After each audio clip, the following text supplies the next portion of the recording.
Aujourd'hui, on va refaire un ordinateur pour le mettre dans ce joli boîtier inouï. Bon, j'ai plus exactement la référence.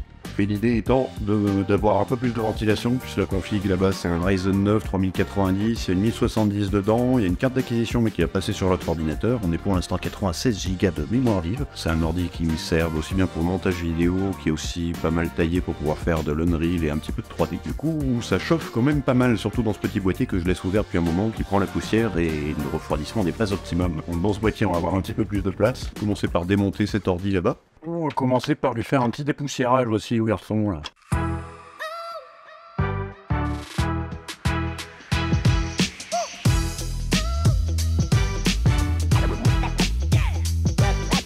C'est un grand tour, il y a plus de place dedans, il y a plus de ventilation, c'est un boîtier un peu plus haut de gamme. Du métal, et surtout sur le poids, je crois que tout seul il fait déjà 22 kg. Il faut enlever les cartes graphiques. Ça sera à l'étape d'après, on va remonter dans ce boîtier notre ordinateur qui est là-bas. Une fois qu'on aura démonté ça pour enlever la carte mère, on va laisser le processeur, la mémoire vive et tout ça dessus, je pense. Et on devrait pas être trop mal.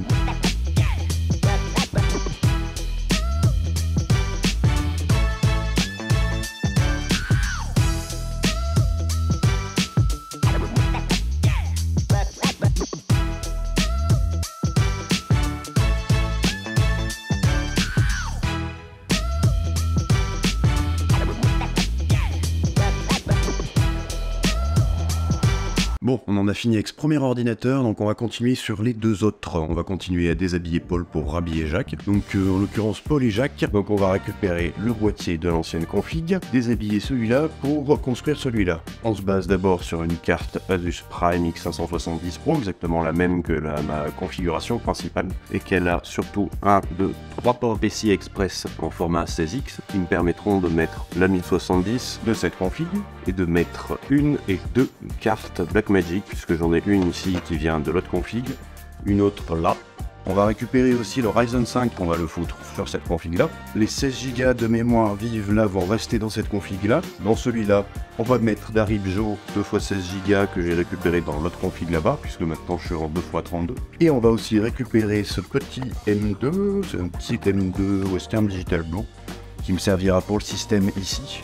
On va récupérer aussi cette alimentation et on va la remplacer par une petite 400 watts qui suffira largement pour cette config là. Donc il nous manquait une petite carte graphique, donc ce sera une petite 780 GT. C'est une vieille carte mais qui suffira largement pour faire de l'affichage. Et à la place du Ryzen 5, j'ai commandé un Ryzen 3 série 4000. Il suffira largement, c'est du 4 core 8 suite. Donc celle-là sera une config qui va être dédiée à la gestion de mon éclairage, de mon vidéoprojecteur et des genres de la musique. Celle-ci va devenir une configuration surtout spécialisée pour du streaming et pour tout ce qui est captation, puisqu'on va se retrouver avec deux cartes Blackmagic. Donc normalement, si tout se passe bien, la config devrait suivre et ça va me permettre d'avoir 8 entrées en 4K 60 fps, donc une bonne station streaming. Donc à la fin de cette vidéo, on aura fait de 2 ordinateurs, 3 ordinateurs.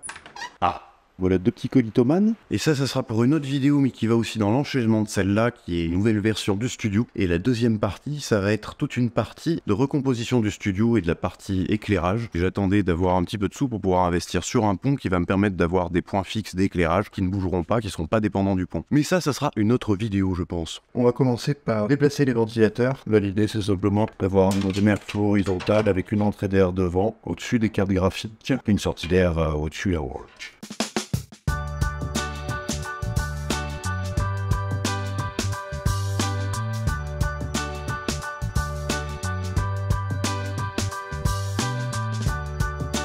Ok, donc ce qui serait pas mal, c'est qu'on mette le M2 système. Il y en a un deuxième ici qui est sous un radiateur, donc plus pour les performances. Là, sur celui-là, le système. Les barrettes de mémoire, généralement, c'est quand même moins chiant de les mettre avant le processeur et le ventirad.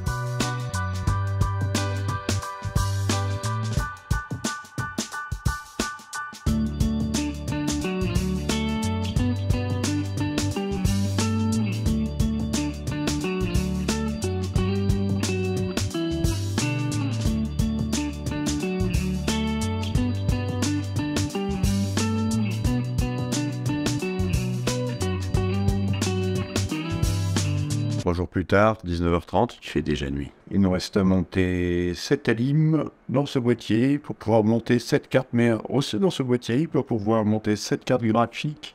C'est 2 cartes d'acquisition dedans, et puis il nous restera celui-là à finir de monter aussi quand même.